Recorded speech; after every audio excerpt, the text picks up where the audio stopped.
Welcome to this special interview with Pastor John Surridge, one of the longest serving staff of the British Union Conference. Pastor John Surridge is a fourth generation Seventh-day Adventist whose grandparents and parents served as missionaries in Africa. John spent his early years in Nigeria and then Ghana, gaining diverse cultural experiences before returning to the UK for his secondary education.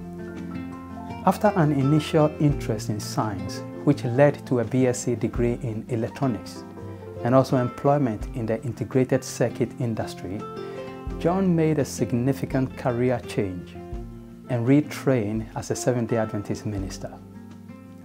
John is married to Moira, a recently retired intensive care nurse, and they have two grown-up children who are also married. In addition to their children, John and Moira have 4 grandchildren. John is here with me at the BUC studio in Watford. What is it about pastoral ministry that drew your interest? Well, pastoral ministry has been in my family for 3 generations. My grandfather on my mum's side was a pastor, and my dad was a pastor, and my brother actually became a pastor as well. So there were a number of things that drew me to it. My grandparents, my grandfather and my father were also missionaries serving abroad, and so that was quite an inspiration when you're a young boy going to these foreign lands, and it was all very exciting. So yes, it's definitely been in the family. Fantastic. Now, can you describe your work history, beginning with your first job as a pastor? Okay. My first job as a pastor was in the Welsh Mission. In fact, a lot of my mission, my experience has been in the Welsh Mission.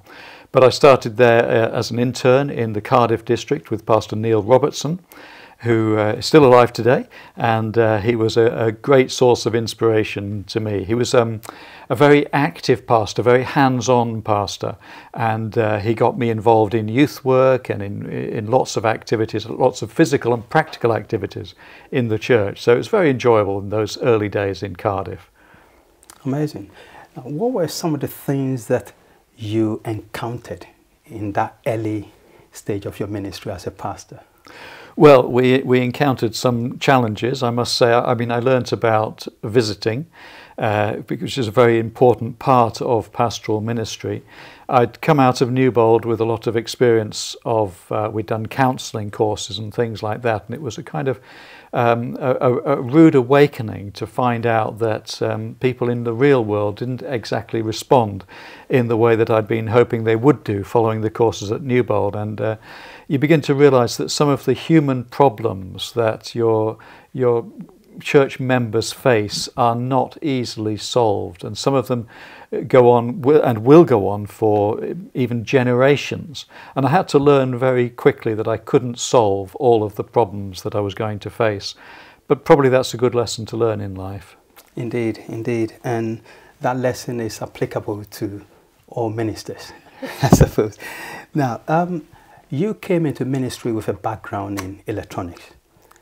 As you know, we pursue professional development, and it's not just in the area of theology, but as broad as we can. How has this background helped you in your ministry? Well, interestingly, it probably couldn't have been a better background in a way, because when I came into pastoral ministry in 1983, it was just the beginning of the kind of electronic revolution, at least the consumer electronic revolution. So my background in electronics was really helpful in trying to manage that transition that I guess we all went through in that in the 1980s. From a normal paper-based work that we were all used to computer-based work. And, I've seen so many transitions as we went through, the net programs later on and all these technological developments that have taken place in the church, right up to where we are now, where we're sitting here in a beautiful studio at the British Union Conference, well equipped with professional personnel, and it has been, with hindsight, it was the way that we all had to go in the church, and it was very exciting to at least have a little bit of a head start when I first came into ministry. Hi, John. I know that you don't like a fuss being made of you, and I can sympathize with that. But you know, although you have spent so many years in the union office as a communication director, as executive secretary, among other positions, I think it will be your years as a pastor, working very closely with church members, providing counsel and encouragement, and serving them as a spiritual guide.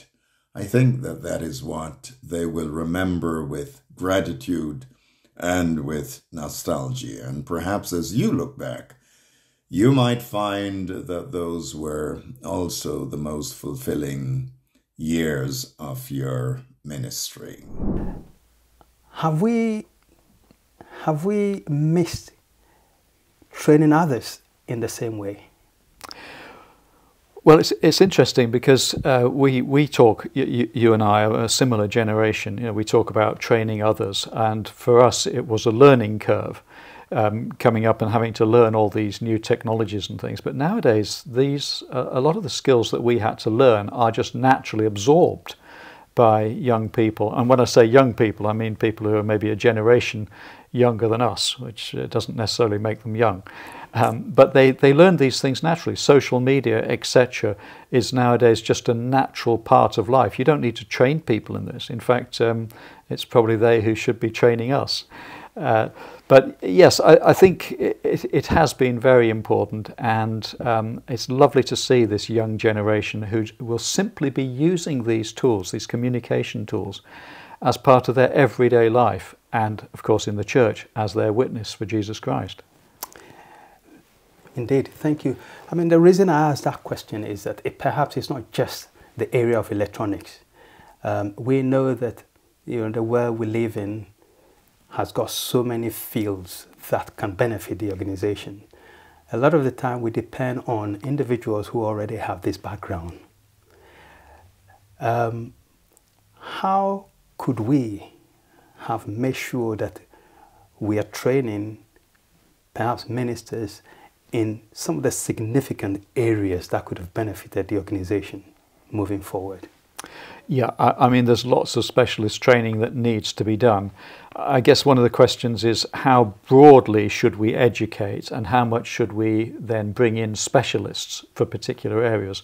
Because there are so many different avenues that the church could go down in its work. I mean, you think of the ministries that the church is involved in around the world. We've got health, we've got chaplaincy, we've got youth, we've got all kinds of, then if you look into the areas of mission, multicultural issues, 1040 window places where we should be working. No single pastor can have all of those skills. So I think it's going to be a mixture of training, and I think everyone should have a broad level of training, but I do think we need to be looking out for specialists, maybe sending them on specialist training courses. And I know that a lot of these are available within the Adventist Church, and then bringing those specialists in for the particular needs that we have. So probably a balance of the two. Yeah, thank you very much for sharing that. Let me move on to something else. What were the most significant successes or accomplishments in your work in history within the British Union Conference?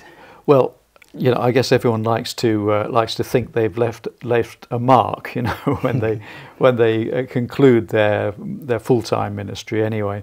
And one of the successes that I was so pleased about was the building of the Swansea Church. Now, I happened to be there at the time, but everything just came together. We received a legacy. We had people at the British Union Conference who were very sympathetic to the project. We had excellent local pastor there as well. And everything just came together. The members got on board, and eventually we managed to raise the significant funds that we needed and build a beautiful new church on the same site as the old Swansea Church. And it still stands there today, and I'm very pleased to say that the pastor is extremely community-minded and works with the local government and the council to put on all kinds of programs for the community. So looking back at that project, that's the one that stands out as one thing that I really feel has left its mark and has done something very positive for the church and the community. Hello, John. I want to thank you with my family for what you have done for us and for your friendship. This is now your 40th year, and you're going into retirement. May you enjoy it with your family. May God continue to bless you. He's not finished with you yet. You benefited the organization, as a whole, with some of your background in electronics. And of course, the church is still working with your Adventist office, which you introduced. And of course, we cannot stop talking about that. And I believe this is going to be a legacy that you have left with us. That and others, what has been your favorite project? Oh, well, if you're talking about software projects. Indeed. Yeah, I've had a number of software projects because software has been a kind of hobby of mine ever since I got my first computer, a BBC Micro, way back in the day. But yes, so I started looking at ways that I could actually use that hobby to benefit the church. So I first of all worked and developed a membership database, building on the work that had been done by Victor Pillmore in the South England Conference. And so we converted his old database and brought it up to a web-based one, a multi-user one. And that served for many years, actually, as the main database for membership within the British Union Conference, until it was recently taken over, of course, by ACMS, the Adventist Church Management System. So that was a good, fun project. But I think the thing that I learned most from that, and the thing that I think was the most benefit to the church, was the fact that it brought membership management up to the same level that we have been used to with financial management. And the point I often used to make when speaking on this subject was that we're so careful with our financial management. We manage every penny and our accounts are audited. But are we as careful when it comes to our membership management? Can we account for every single person who is a member of our church? Do we care enough about individuals as we care, as we do care as much about our financial? Every pound is accounted for, but what about every individual? But I think putting it in a database and actually having the numbers there and having to report the numbers every quarter to the executive committee, it puts it on the agenda. And people can say, yes, we do have, whatever it is now, 43,000 members in the British Union Conference. And we get the numbers exactly down very precisely. It's managed by local church clerks. And so I think we can say now, I hope we can say, that we really do care as much about the numbers of our members as we care about the numbers of our pounds. Fantastic. Very, very great contribution there. Now, when you came up with this idea, did you experience some bottlenecks, or was it quite smooth sailing? No, it was very challenging because, of course, when information technology came in, first of all, there was a lot of resistance to it because people were used to their own ways of working. I remember when I came to the British Union Conference, first of all, in 1996, we didn't have a network in the office. We only had, I think, 2 standalone computers in the office, and the idea of connecting them together was anathema to some people. They were scared of viruses and things like this. And so it took a lot of effort to actually install or have installed a network in the office. And now, of course, we can't even think of functioning without that and without the incredible connectivity that we now have. But it's the same with change management in any field. It always takes time. And now that I am one of the old school, I try to remember that even when the younger people come along and introduce changes, that I try to make sure that I'm not the bottleneck, though I suspect sometimes I have been. Thank you for sharing that, because it's one of the areas where, if we hear stories like yours, it can encourage other ministers who have got new ideas that they believe can move the church forward. Yeah. So thank you for sharing that. You spent many years at the BUC office as communication director and also later as executive secretary. Can you share some of the significant changes you have witnessed? Yeah, I mean, one of the changes has been the turnover of personnel. I think there's only 2 other people here in the office that were here when I was first here. So there have been lots of changes in personnel. The church has also grown significantly in that time.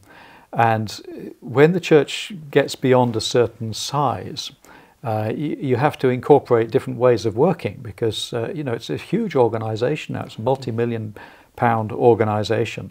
And I think that has brought some challenges as well. Our system of governance has had to be tightened up. When I first started here, it was in the early days of the Charity Commission, and we were kind of a little unsure maybe of our relationship with the Charity Commission. We've had to tighten things up there as well to make sure that we maintain our identity as a church as well as a charity, because we get huge benefits for being a charity.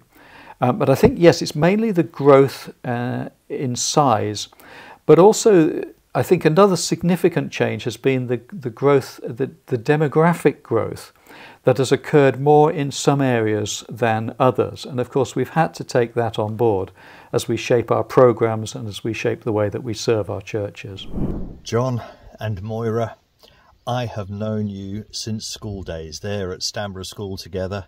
And then we've had so many adventures since in ministry, at the Welsh Mission Family Camp, kayaking down the River Wye, raising funds for ADRA, and equally in your ministry, the skill that you've shown, your attention to detail, the fact that really you're the one who got the BUC communication department off the ground, and you've done a tremendous job.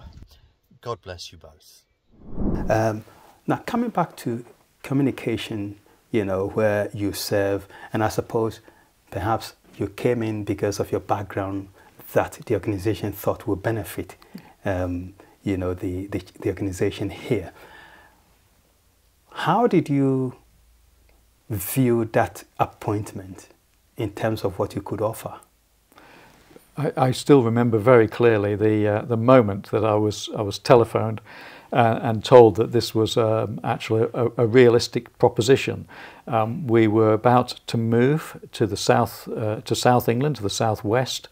We'd found a house that we were going to buy, and then we got this phone call out of the blue saying, would you like to come and be the communication director at the union? And I didn't need to think about it for very long, I should say. I was so excited. It was exactly what I wanted to do. And I think the next 10 years, I've hardly lost that excitement, because every day was a new challenge, a new opportunity. And I absolutely thoroughly enjoyed that job in communication, which of course you do now, and I know you enjoy just as much. Indeed, thank you. And of course, the reason I mentioned that is recently during a tribute, Victor Hobart, who also spent a considerable amount of time as communication leader, mentioned you as perhaps the father of communication. I've forgotten the exact words he used, but it was in that vein that you established so much that, of course, the rest of us have followed. And it is good to notice that. What were some of the challenges when it came to being executive secretary? Yeah, executive secretary was a very big change. I'd served as president in the Welsh Mission for 10 years, so I was familiar with administration. But I think what should be remembered is that before I was appointed as executive secretary, all the previous executive secretaries had served on their own. So when I came in, there was already a decision on the table to appoint an associate executive secretary. And so I came in on the understanding that I wouldn't be working on my own, but I'd be working with an associate. And it's been a tremendous blessing, because I honestly don't think I have the brain power to do the job a job as intense and as important as Executive Secretary on my own. I came in with Pastor Paul Lockham, who was a consummate professional as Executive Secretary, and he stayed and he as my associate, and he basically trained me in everything that I needed to do. And then, of course, when he left, he trained up Pastor Jacques Venter to do the same job. And it's just been a dream, working as a team. And I think team working is so important in these areas where the work can be so intense. Indeed. And of course, the organization really appreciates the amount of effort and innovation you have brought to that role as well. Earlier on, you mentioned the demographic, landscape and how that has changed in various parts of the organization. Now, when you entered ministry, of course, the demographics were quite different from what it is today.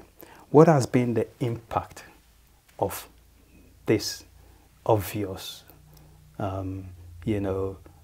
influence from the various quarters in terms of immigration and others joining the worker force here?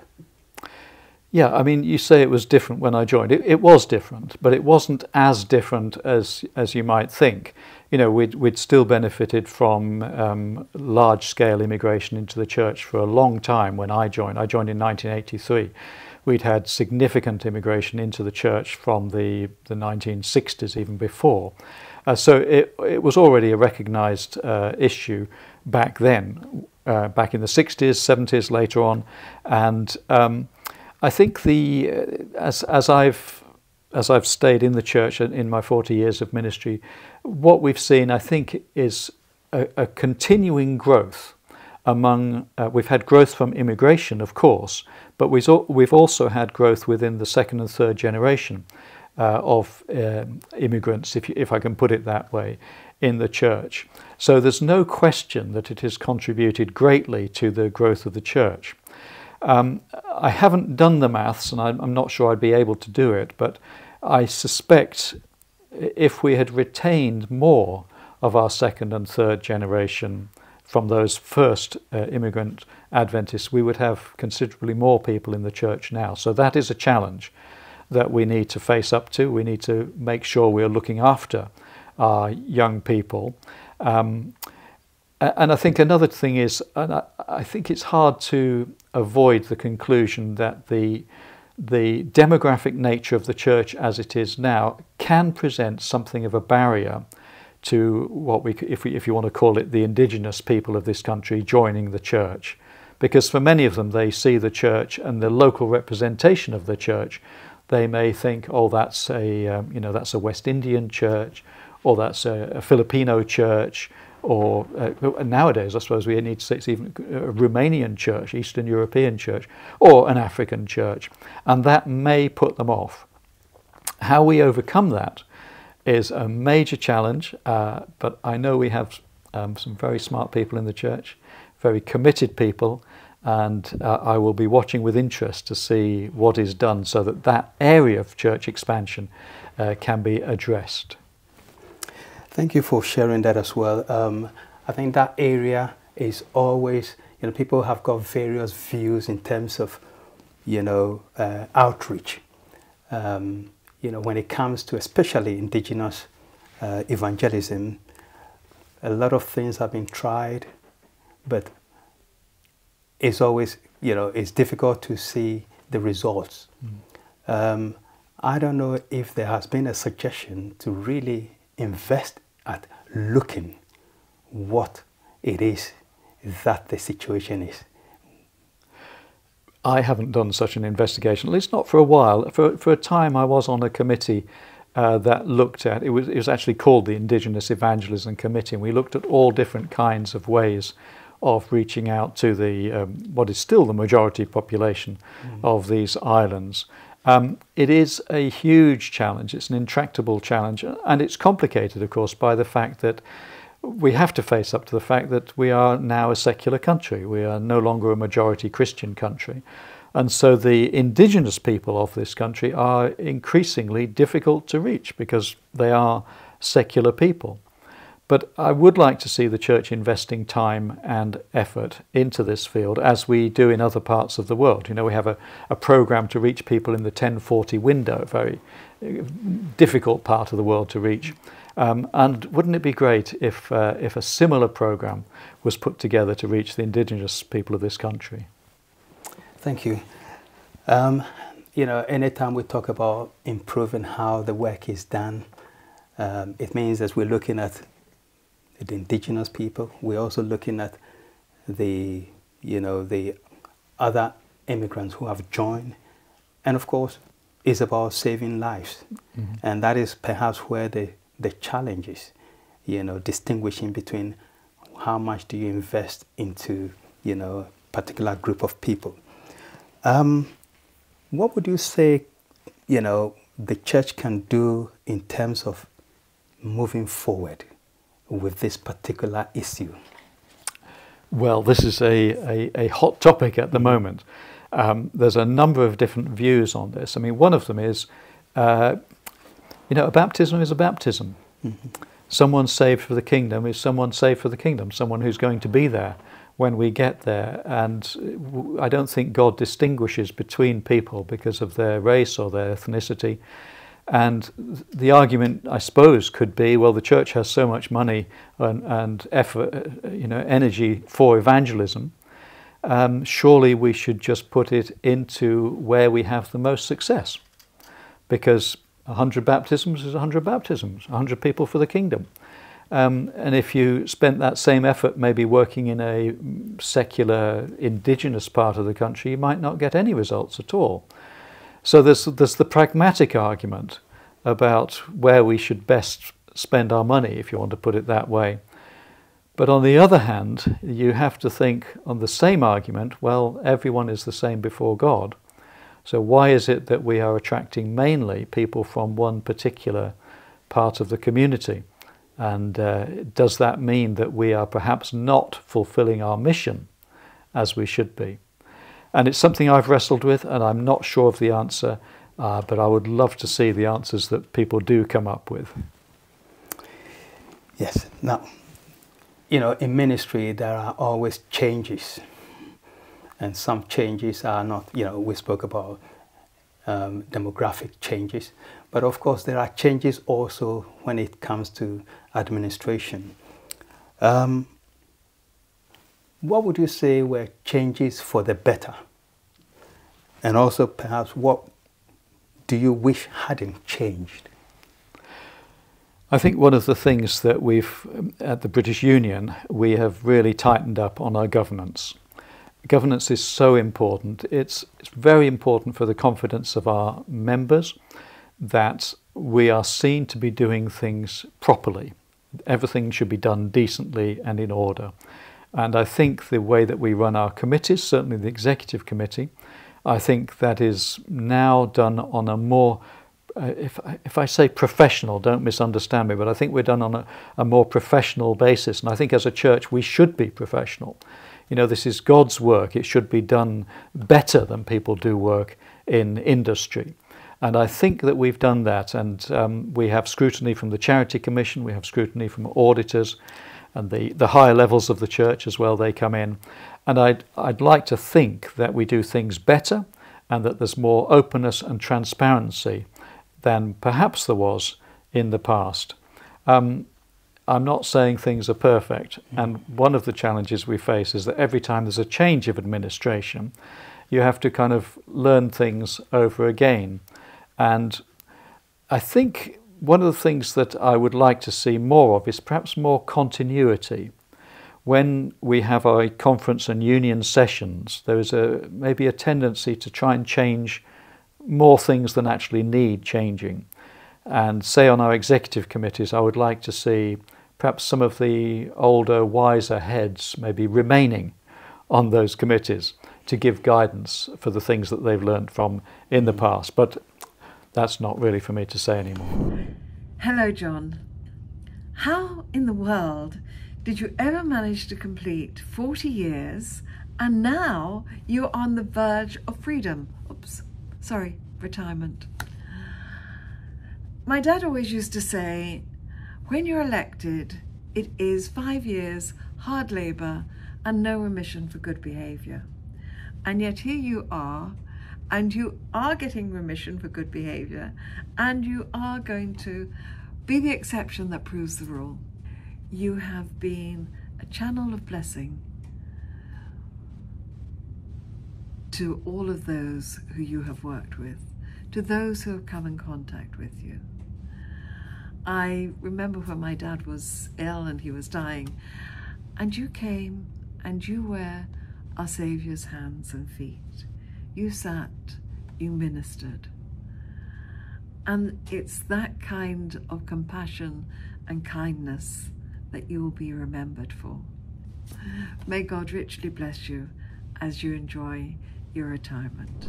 What are your most significant personal or perhaps professional strengths that you have gained over the years?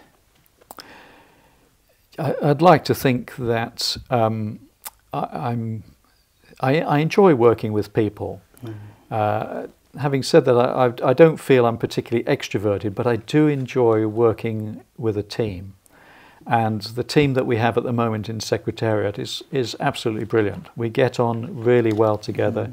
We work professionally well together. We have a good social life together. We share a similar sense of humour, and it all just clicks into place. So I'd like to think that at least I haven't prevented that from happening. I just happen to have a really good team at the moment. So that is one of the strengths that I think maybe I hope that's the case.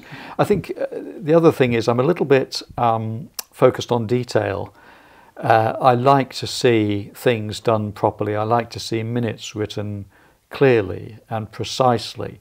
I like to see our records accurate. I'd like to see them far more accurate than they are now and precise. And I think maybe that's both a strength and a weakness. I'd like to think of it as a strength, that we really do need more discipline, more precision when it comes to the record keeping, for example, in our church. Yes, and I know people have made reference to this particular aspect of you, which is very beneficial, has been beneficial to the organization, and also there's mention of your humor. Now, what is the funniest memory that perhaps you can share with us? Maybe one of the. I don't think I can share any specifics, but I would say that I learnt a great deal from someone who I didn't think at first had a great sense of humour, and then later on realised that in fact he did. And that was my good president, Pastor Cecil Perry. Pastor Cecil Perry was someone that I would say all leaders of the church can learn from. An extremely wise gentleman.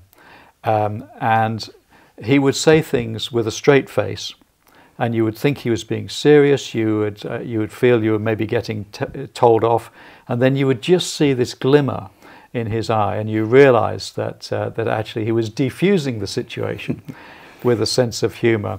And that kind of deadpan sense of humour that he has is something that I would like to emulate, like so many other aspects of his life, actually. Thank you for sharing that. Now, if you could do another job for just one day, what would it be? Oh, that's an interesting question. Another job for just one day. When I was a child, I wanted to be a helicopter pilot. There you go. And I've always had a hankering to do something like that. When I was young, when I was in the ministry, when I was first married, I got involved in. I did some paragliding in West Wales, and I loved the experience of flying. Sadly, I haven't really had any chance to indulge that, at least as a hobby. I've done lots of boring flying, as you have as well. But yes, so I think a day wouldn't it be great to be piloting a seeking rescue helicopter for a day? I think that's that's what I'd like to do. Wonderful. Now, we're influenced by many things in terms of our ministry. The last census did say that, Christianity has dropped, and that was below 50%.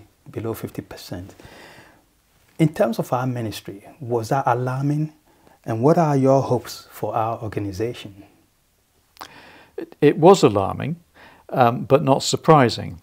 I think we've seen for a while that the interest in Christianity as such has been dropping off. But when you look at our church has, resisted these trends, and our church is continuing to grow. Now, I know some people will say, oh, it's just immigration, you're relying totally on immigration, but I'm not sure that is the case. I think the Seventh-day Adventist Church has something special. I think it has an integrity. I still think, otherwise I wouldn't be a part of it, that the Seventh-day Adventist understanding of theology and our understanding of Bible is the best out there. I think we have, if you want to put it in business terms, a wonderful product. And maybe it's just the way that we present it. Even in a secular world, I think that the Seventh-day Adventist Church, because of all of its qualities, can still succeed. And I hope to see that even more of a success in the future. What will you miss most about your team here at the VUC? Oh, I will just miss the team. I enjoy working so much with the people that I work with in Secretariat. But also there's a wonderful camaraderie there has been in the admin team, which is the President, the Secretary and the Treasurer. We've had some very good times together, travelling together. Of course, yes, we have lots of committees together as well, but we've learned a lot from each other. And I like to think that we've become friends, professional, but friends as well. And I will just miss working with these teams of people that we've had here in the British Union Conference. Will you be coming back to visit? Oh, absolutely. Now, I hope I won't be coming back to fix something that maybe some piece of software that I wrote and has gone wrong. It's possible, but I do hope that I'll be coming back because, and as I've said for many years, I've always referred to the office as the office family. Indeed. And it is a wonderful family, and I would encourage anyone who's perhaps watching this video who is in two minds as to whether or not they should work for the church, because, who'd want to work for that organisation. I can tell you, it's a fantastic place to work, and those that do come here, like I did, are incredibly privileged. Thank you. Did you plan for your retirement? Yes, I did. And maybe this is a chance to get a message out there to all of those people, perhaps those who are young people, who think that retirement is a long way away. Well, it is a long way away, but once you get there, it doesn't seem a long way away. And when you get to retirement, it's too late to do anything about the planning for retirement. You need to start your planning for retirement many, many years beforehand, preferably as soon as you start work. And there's many aspects of planning, but I think I would encourage people to take seriously the financial planning for retirement. And there's plenty of advice out there. There's advice within the church about it. If you're a minister in the church, you usually get some presentations at your ministers' meetings. But the key thing is to take your retirement seriously right from the start, the time that you start work. Because really you want to have a life after retirement as well. And you won't be able to earn money at that stage of your life, so you need to prepare for it, you need to plan for it, and you need to save for it. I hope I've done enough. We shall wait and see. Indeed. Yeah. Thank you for that advice. It's a great advice. And I remember one of my cousins told me this years ago about planning whilst you're still young for retirement. And it's good to hear that from you. Would you like to share some of your plans for retirement? The ones you're willing to share. Well, yes. I mean, mainly I've got 4 grandchildren now, 5 and under. So I'm hoping that I'll be able to spend more time with them to take some of the pressure off of their parents. we'll wait and see how that works out. But I know that when my wife and I were younger, we had a young family.